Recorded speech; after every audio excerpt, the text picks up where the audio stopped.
بہت مہربان نہایت رحم والا ہے۔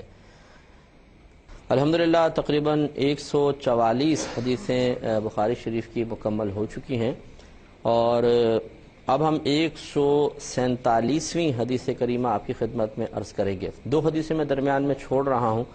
اس کی وجہ یہ ہے کہ بعض احادیث ایسی ہوتی ہیں کہ جو کتاب کی حد تک تو بہت بہتر ہیں،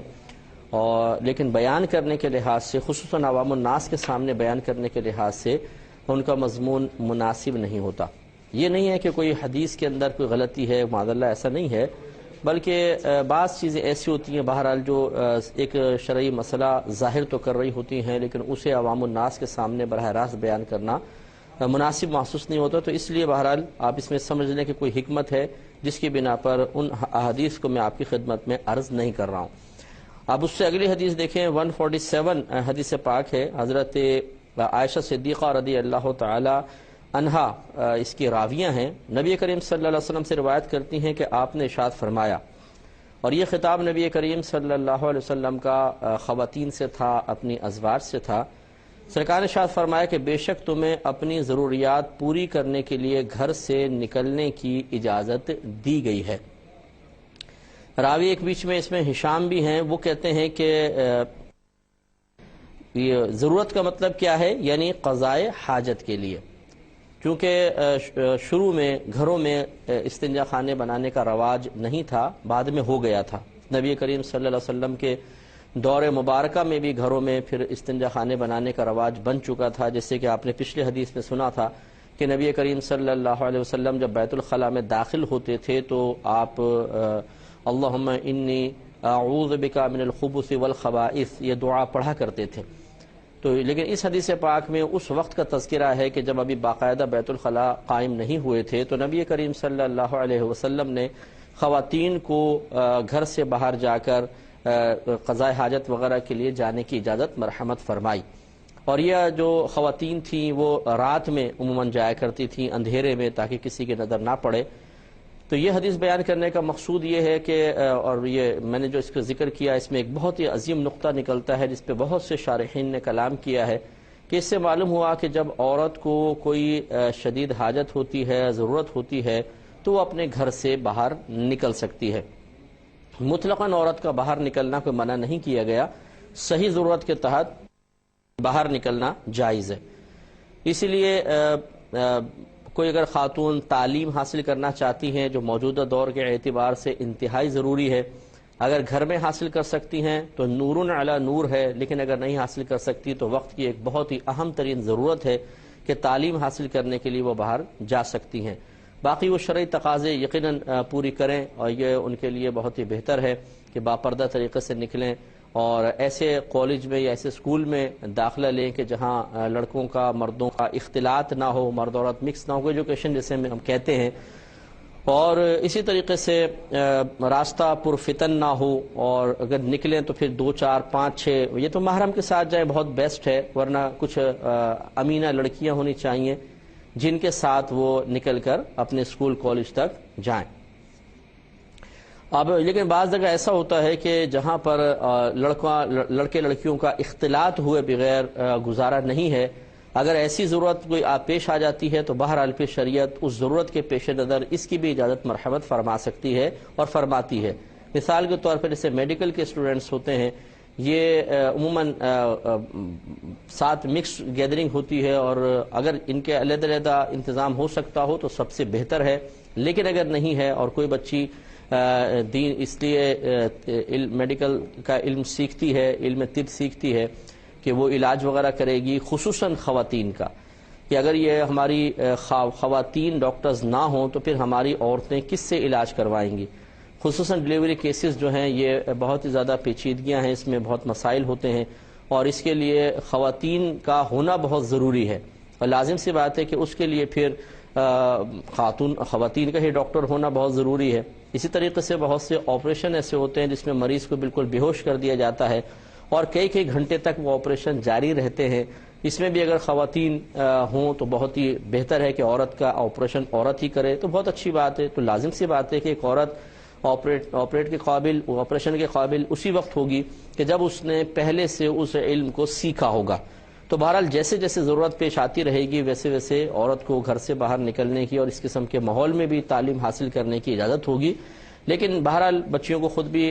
یہ سوچنا ہوگا کہ ایسے کسی مقام پہ اگر جائیں تو اپنے آپ کو انتہائی ریزرو رکھیں۔ خواہ بے تکلف ہونا اور مطلب بوائے فرینڈ بنا لینا یا گرل فرینڈ بنا لینا یہ قطعاً غیر مناسب ہے۔ اپنی ایک لمٹ میں رہیں اور پھر علم حاصل کریں تو شریعت امید ہے کہ اللہ تبارک و تعالی درگزر فرمائے گا اور شریعت اس قسم کے معاملے کی اجازت دے گی۔ خصوصاً یورپ کنٹریز میں آپ دیکھیے کہ وہاں پہ لاکھوں مسلمان رہ رہے ہیں اور ان لاکھوں مسلمانوں کو علم بھی حاصل کرنا ہے، اور وہاں تو ایک علم کا حصول ایک قانونی حیثیت رکھتا ہے کہ آپ کو لازم سیکھنا پڑے گا، اور وہاں پہ ہر جگہ غالباً میرے خیال میں کہیں پر بھی ایسا نہیں ہوگا کہ لڑکیوں کا علیحدہ ہو اور لڑکوں کا علیحدہ ہو، اگر بالفرض ہے بھی تو اکثر جگہ ایسے ہی ہے کہ جہاں پر مکس گیدرنگ ہوتی ہے، کو ایجوکیشن ہے اور سب وہاں پہ علم حاصل کرتے ہیں۔ تو جو یہ فتویٰ دیتا ہے کہ یہ رائے اپنی قائم کرتا ہے کہ کو ایجوکیشن میں علم حاصل کرنا بالکل ہی حرام ہے اور بچیاں یا وہاں پہ لڑکے علم حاصل کر ہی نہیں سکتے ہیں، اور ایسی جگہ کسی ٹیچر کو پڑھانا بھی بالکل منع ہے جہاں پہ لڑکے لڑکیاں بیٹھے ہوں، انہیں ایک لمحے کے لیے اس پر ضرور غور کرنا چاہیے کہ فتویٰ یا آپ کی رائے کسی ایک شہر یا کسی ایک ملک کے لیے نہیں ہوتی، بلکہ وہ پوری دنیا کے جہاں جہاں خطوں میں کام ہو رہا ہے وہاں تک آپ کی اگر رائے پہنچ رہی ہے تو ان سب کے لیے ہے۔ تو پھر وہ تمام قیودات کا لحاظ کر کے اور جہاں جہاں شریعت رعایت دیتی ہے وہاں کا لحاظ کر کے آپ کو بتانا ہوگا اور اس کے مطابق ہی کہنا ہوگا۔ جو ایسا کہتا ہے یقیناً وہ اللہ کے خوف کی وجہ سے ہی کہہ رہا ہوگا اور دیانتدارانہ انداز سے کہہ رہا ہوگا، اور اچھا مشورہ ہے، بہرحال اس کا کوئی انکار نہیں کر سکتا، لیکن ہماری شریعت ہمیشہ لوگوں کی مجبوریوں کو پیش نظر رکھتی ہے اور پھر اس کے مطابق ان کو آسانی بھی فراہم کرتی ہے۔ حتیٰ کہ آپ نے یہ شرعی مسئلہ شاید سنا ہو کہ اگر ایک عورت عدت میں ہے، اب عدت میں گھر سے باہر نکلنا عورت کے لیے بالکل منع ہے، لیکن اگر اس کو علاج کروانا ہے، ڈاکٹر گھر پہ نہیں آ سکتا، وہ بقدر ضرورت باہر نکل سکتی ہے۔ ایسی اگر کوئی کھانا لانے والا نہیں ہے اور کوئی ضرورت کی چیزیں لانے والا نہیں ہے تو وہ ضرورت کی چیزیں لینے کے لیے باہر جا سکتی ہے۔ اسی طریقے سے اگر زمینیں وغیرہ ہیں اور اگر کوئی وہاں پہ جا کے دیکھ بھال نہ کرے تو مزارع جو ہیں وہ خیانت کا ارتکاب کریں گے، تو وہاں پہ جا کے وہ دن ہی دن میں وہ زمینیں بھی دیکھ سکتی ہیں۔ اس طرح شریعت نے بہت زیادہ رعایتیں دی ہیں، اس کا ہمارے بڑے بڑے فقہاء اسلام اس کے پیچھے کلام کر رہے ہیں۔ تو ان تمام چیزوں پہ غور و تفکر کرنے کے بعد پھر خصوصاً عمومی طور پہ لوگوں کے سامنے مسئلہ بیان کیا جائے۔ تقوی اپنے مقام پر ہوتا ہے لیکن ہر جگہ تقوی نہیں بیان کیا جانا چاہیے، بلکہ بعض جگہ صرف فتویٰ بھی ہوتا ہے۔ کئی دفعہ ہم عرض کر چکے ہیں کہ فتوے اور تقوی میں فرق ہوتا ہے، اور اسی طریقے سے بیان تقوی اور یعنی تقوی کے ماتحت ہو کر کسی مسئلے کو بیان کرنا اور لوگوں کی ضروریات کے پیش نظر ایک فتویٰ مرتب کر کے جس میں تقوی کا رنگ اگرچہ کم ہو لیکن وہ لوگوں کی ضرورت کو پورا کر رہا ہو، ان تمام چیزوں کا لحاظ کر کے بیان کرنا چاہیے۔ تقوی عموماً خواص کے سامنے بیان ہوتا ہے اور یا پھر صرف اپنی ذات کے لیے ہوتا ہے، یہ ہمیشہ ہمیں ملحوظ رکھنا چاہیے، اور فتویٰ سب کے لیے ہوتا ہے، عوام الناس کے لیے ہوتا ہے۔ تو خواص کو چاہیے کہ وہ اپنے لیے تقوی اختیار کریں، وہ اپنے اگر گھر کی خواتین کو نہیں نکلنا دینا چاہتے، وہ اپنے قریبی جو لوگ ہیں ان کی خواتین کے بارے میں سخت سے سخت مسئلہ بیان کرنا چاہیں، وہ بہت اچھی بات ہے، کرنا چاہیں ٹھیک ہے، مرضی ہے، اور لیکن سب لوگوں کے لیے اگر آپ ایک جیسا مسئلہ بیان کرنے کی کوشش کریں گے جس میں شدت ہے، سختی ہے، اور صرف اس وجہ سے کہ آپ اس تقوی کو اختیار کر سکتے ہیں اور کیونکہ حالات آپ کے موافق ہیں، آپ کے اندر مضبوطی ہے، باطنی مضبوطی ہے، آپ اپنے گھر والوں کو کنٹرول کر سکتے ہیں، بہت ساری چیزیں ہوتی ہیں، تو ضروری نہیں ہے کہ یہ تمام چیزیں ہر ایک کو میسر ہوں، بلکہ ہم یہ دیکھتے ہیں کہ اگر ہم ایک تقوی کا اظہار کرتے ہیں اور سخت مسئلہ بیان کرتے ہیں تو بعض ایسے جو ہم سے محبت بھی کرتے ہیں، پیار کرتے ہیں، ہمارے متبعین میں سے ہوتے ہیں، لیکن وہ اپنے ماحول، اپنے اطراف سے مجبور ہو کر، پریشان ہو کر پھر اس تقوی کے خلاف عمل کرنے پر مجبور ہو جاتے ہیں، اور وہ کرتے ہیں کیونکہ وہ آپ کے تقوی کو اختیار نہیں کر سکتے ہیں۔ مثال کے طور پہ اگر کوئی کہے کہ کو ایجوکیشن میں علم حاصل کرنا، لڑکا لڑکیوں کو ایک ساتھ علم حاصل کرنا یہ گناہ ہے، حرام ہے، بالفرض اگر میں یہ بات کہتا ہوں اور میرے چاہنے والے، محبت کرنے والے متبعین یورپ کنٹریز میں لاکھوں کی تعداد میں ہوں بالفرض، تو کیا وہ سب میری اس بات کو قبول کر سکیں گے؟ اگر وہ زبان سے اور قلب سے یہ کہہ دیں کہ ہاں یہ بالکل ٹھیک ہے، پھر بھی وہ اس کے مطابق عمل نہیں کر سکتے ہیں۔ اس لیے ایسے مواقع پر، ایسے مقامات پر کہ جہاں پر شریعت خود لوگوں کی مجبوری کا لحاظ رکھتے ہوئے ان کو رعایت دیتی ہے، وہاں پر پھر وہی مسئلہ بیان کرنا چاہیے۔ صرف اپنے سامنے بیٹھے ہوئے لوگ یا اپنے ملک کو اگر میں ملحوظ رکھوں اور صرف ان کے لیے ایک مسئلہ بیان کروں، اور باہر جو لوگ رہتے ہیں، یہ جو شدید مجبوری میں بہنیں ہماری باہر نکل رہی ہیں، ان سب کو نظر انداز کر دیا جائے اور سخت سے سخت مسئلہ بیان کیا جائے، تو یہ بالکل مزاج شریعت کے خلاف ہے۔ اس پہ تھوڑی سی ہمیں توجہ کرنی چاہیے۔ ایسے ہی بہنوں کی جاب کا مسئلہ ہے کہ خواتین بعض اوقات بہت ہی مجبوری کے تحت گھر سے باہر نکلتی ہیں، ان کا کوئی کمانے والا نہیں ہوتا، یا ہوتا ہے تو گھر میں پورا نہیں ہوتا۔ آج کل آپ دیکھیں اگر کسی کا کرائے کا مکان ہے، 7-8 ہزار روپے کا کرایہ ہے، یا 4-5 ہزار بھی لگا لیں، 4-5 ہزار اس میں چلے گئے، اور بچوں کی پڑھائی کا مسئلہ ہے، کپڑے لتے ہیں، پھر اس کے بعد پورے مہینے کا راشن ہے، پھر اس کے بعد شادی بیاہ کے معاملات، خاندانی رسومات جن کو پورا کرنا پڑتا ہے، اور اگر نہیں کریں گے تو پھر آپ نہیں چل سکتے ہیں۔ ہر ایک کوئی ہم جیسا نہیں ہو سکتا۔ مثال کے طور پہ اگر میں ایسا ہوں بالفرض کہ میں کسی رشتہ دار کی تقریب میں نہیں جاتا ہوں، میں کہیں نہیں جاتا ہوں، تو ضروری نہیں ہے کہ ہر شخص ایسا ہو سکے، اتنا مضبوط بن جائے، یا وہ دوسرے اس کو اسی طرح نظر انداز کریں جیسے ہماری کسی مصروفیت کی وجہ سے کوئی ہمیں نظر انداز کر سکتا ہو۔ تو اگر میں یہ بولوں کہ اپنے خرچے کم کریں، آپ کسی شادی میں نہ جائیں، بیاہ میں نہ جائیں، کہیں پہ تحفے تحائف نہ دیں، نہ کسی کے لیں تاکہ آپ کو دینا نہ پڑے، یہ کیسے مشورہ دے سکتے ہیں؟ اس دنیا میں رہتے ہوئے بہت سارے امور نہ چاہتے ہوئے بھی کرنے پڑتے ہیں، کیونکہ خاندانی مجبوریاں ہوتی ہیں۔ تو اب ایک عام شخص بیچارہ اگر وہ اکیلا کمانے کی کوشش کرتا ہے، وہ اپنا خرچہ پورا نہیں کر سکتا، چاہے جائے کہ اپنے گھر والوں کا، اپنی بیوی بچوں کا، اور پھر مکان کا کرائے کا وہ اس کو پورا کرے، تو پھر ایسی صورت میں بعض اوقات خواتین بھی مجبور ہوتی ہیں گھر سے باہر نکلنے پر، اور وہ جا کے جاب کرتی ہیں۔ اور یوں ہی بعض ایسی ہوتی ہیں جیسے بیوہ خاتون ہو گئی ہیں، اب کوئی ہے ہی نہیں کمانے والا، شوہر ہی نہیں ہے، پیچھے اور کوئی سپورٹ کرنے والا نہیں ہے، وہ کیا کریں؟ یا تو بھیک مانگیں، کس لوگوں کے سامنے ہاتھ پھیلائیں، خاندان والوں کے سامنے، محلے والوں کے سامنے، اور زکوٰۃ و فطرہ پہ گزارا کریں، اور یا پھر وہ باہر جا کے کمائیں۔ تو اس لیے بعض خوددار خاتون ہوتی ہیں، وہ ہاتھ پھیلانا پسند نہیں کرتی ہیں، وہ باہر جا کے کماتی ہیں۔ اس لیے ہماری شریعت نے اس کی بھی اجازت دی ہے کہ اگر کوئی بہن واقعی انتہائی مجبور ہے اور وہ گھر میں رہ کر اپنا گزارا نہیں کر سکتی، ان کے پاس سورسز ایسے نہیں ہیں، تو وہ بالکل باہر نکل سکتی ہیں۔ اگرچہ اس میں بھی فقہاء نے قیودات بیان کی ہیں کہ جب وہ نکلیں تو حتی الامکان پردہ کر کے نکلیں، اور ایسے مقام پر جاب کریں جہاں جائز کام ہو، اور وہاں مردوں سے اختلاط نہ رکھا جائے، ہنسی مذاق نہ کیا جائے مردوں کے ساتھ، اور حتی الامکان کوشش کریں کہ وہاں پہ کسی مرد کے ساتھ تنہائی نہ ہو، کیونکہ نبی کریم صلی اللہ علیہ وسلم نے ارشاد فرمایا کہ جہاں مرد و عورت تنہا ہوتے ہیں وہاں تیسرا شیطان ضرور ہوتا ہے، یعنی دل میں خیال ڈال ہی دیتا ہے کوئی نہ کوئی برا۔ اس لیے احتیاط کر کے اگر کوئی بہن کماتی ہیں، جاب کرتی ہیں، تو اب ان کے بارے میں فوراً یہ کہنا یا معاذ اللہ یہ بدگمانی کرنا کہ جو عورت گھر سے باہر نکل رہی ہے کام کرنے کے لیے، اس کا کریکٹر لوز ہے، یہ غلط مطلب کردار کی مالک ہے، اس طرح بعض لوگ فوراً ایک منفی تصور قائم کر لیتے ہیں، بالکل غلط ہے۔ بہت ساری خواتین ماشاءاللہ بہت اچھی خیالات کی حامل ہوتی ہیں، لیکن مجبوری میں بیچاری باہر نکلتی ہیں۔ اس لیے کسی کی مجبوری کو نظر انداز کر کے اسے فوراً یہ کہنا کہ اس کا کریکٹر خراب ہے اور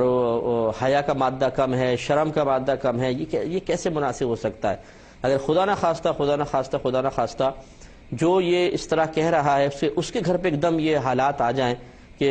گھر کے مرد جو ہیں وہ پیدر پہ مر جائیں اور کوئی سپورٹ کرنے والا نہ رہے، تو بتائیے پھر ان کی گھر کی عورتیں کیا کریں گی بیچاری؟ کچھ نہ کچھ تو کرنا ہے کہ نہیں کرنا گزارا کرنے کے لیے۔ تو اللہ نہ کرے کہ ایسے حالات کسی کے ساتھ ہوں۔ اللہ تبارک و تعالی سب کو عافیت عطا فرمائے اور اس قسم کی آفات و بلیات سے محفوظ فرمائے۔ لیکن سوچنا چاہیے کہ اگر وہی بات ہے جسے میں اکثر عرض کرتا ہوں کہ اگر ایک مشکل میرے ساتھ نہیں ہے تو پھر میں اس کا احساس بھی نہ کروں تو یہ مناسب نہیں ہے۔ حضرت یوسف علیہ السلام نے جن 7 سالوں میں قحط آیا تھا، مصر میں قحط آیا، ان 7 سالوں میں آپ نے کبھی پیٹ بھر کے کھانا نہیں کھایا تھا، اور آپ فرمایا کرتے تھے کہ اگر میں پیٹ بھر کے کھاؤں گا تو بھوک تو ان غریبوں کی اور مفلسوں کی بھوک کو بھول جاؤں گا۔ تو ان کی بھوک کو یاد رکھنے کے لیے آپ بھی بہت ہی معمولی سا کھایا کرتے تھے، 7 سال تک آپ نے ان کا اس طریقے سے ایک درد کا احساس پیدا کیا۔ یہ احساس پیدا کرنے کی ضرورت ہے۔ جب ایک انسان یہ احساس پیدا کرتا ہے تو پھر اس کو بہت سی چیزوں کے اندر اپنے نظریے کو، اپنے خیالات کو، اپنی سوچ اور فکر کو بدلنے کی ضرورت پیش آئے گی، اور اس کو بدلنا بھی چاہیے۔ تو بہرحال نبی کریم صلی اللہ علیہ وسلم نے سیدہ عائشہ صدیقہ رضی اللہ تعالیٰ عنہ سے فرمایا کہ بے شک تمہیں اپنی ضروریات پوری کرنے کے لیے گھر سے نکلنے کی اجازت دی گئی ہے۔ ہشام نے فرمایا یعنی قضائے حاجت کے لیے۔ اور یہ بھی میں آپ کی خدمت میں عرض کر دوں کہ یہ حدیث پردے کی آیات کے نزول کے بعد کی ہے۔ پردے کا حکم نازل ہو چکا تھا، اس کے باوجود نبی کریم صلی اللہ علیہ وسلم نے صحیح ضرورت کی بنا پر خواتین کو گھر سے باہر نکلنے کی اجازت مرحمت فرمائی تھی۔ میں کچھ حدیثیں مزید درمیان میں چھوڑوں گا اور پھر آگے ہم آتے ہیں۔ حدیث نمبر 150 میں حضرت انس بن مالک رضی اللہ تعالی عنہ اس کے راوی ہیں۔ یہ کہتے ہیں کہ جب نبی کریم صلی اللہ علیہ وسلم قضاء حاجت کے لیے نکلتے تو میں اور ایک لڑکا آتا، ہمارے ساتھ پانی کا برتن ہوتا، اور نبی کریم صلی اللہ علیہ وسلم اس سے استنجا فرمایا کرتے تھے۔ تو گویا کہ یہ خدمت گزار تھے۔ حضرت انس بن مالک رضی اللہ تعالی عنہ نے 10 سال تک نبی کریم صلی اللہ علیہ وسلم کی خدمت کی ہے۔ اور یہ کہتے ہیں ایک اور لڑکا بھی تھا، اب اس لڑکے سے مراد ہو سکتا ہے کہ حضرت ابن عباس رضی اللہ تعالی عنہما ہوں کہ انہوں نے بھی ایک دفعہ پانی رکھا تھا، جیسے کہ آپ نے حدیث سماعت فرمائی تھی۔ تو بہرحال اس سے معلوم ہوا کہ چھوٹے بچوں سے خدمت لینا یہ کوئی منع نہیں ہوتا ہے، استاد خدمت لے سکتا ہے بشرطے کہ والدین نے باقاعدہ اجازت دی ہو اور بچے کے لیے وہ کام اس کی ہمت اور استطاعت سے زیادہ نہ ہو۔ تو بالکل ایک استاد، ایک بزرگ کسی چھوٹے بچے سے بھی خدمت لے سکتے ہیں، لیکن یہ چھوٹے بچوں کو نوکریوں کے اوپر رکھنا اور ان سے سخت قسم کا کام لینا اور ان کو پھر خراب گالیاں بکنا اور گانے چلا دینا، یہ قطعاً غیر مناسب ہے۔ اس سے بچوں کے ذہن بچپن سے ہی خراب ہو جاتے ہیں اور وہ بیچارے کسی کام کے رہتے نہیں ہیں۔ اس لیے کوشش یہ کرنی چاہیے کہ چائلڈ لیبر نہ ہی ہو تو سب سے بہتر ہے، کیونکہ ایسے مجبور بچے بیچارے وہاں پہ پہنچ جاتے ہیں اور پھر وہ خراب ماحول میں پروان چڑھتے ہیں اور ان کا مستقبل تباہ ہو جاتا ہے۔ تو بہرحال کون ہماری سنے گا اور کون اس کو منع کرے گا؟ بچے سستے میں مل جاتے ہیں اور ان سے بڑا کام لے لیا جاتا ہے۔ اللہ تعالیٰ ہدایت عطا فرمائے۔ انشاءاللہ مزید احادیث بیان کریں گے اگلے پروگرام میں، اس وقت تک کے لیے اجازت دیجیے۔ وآخر دعوانا ان الحمد للہ رب العالمین۔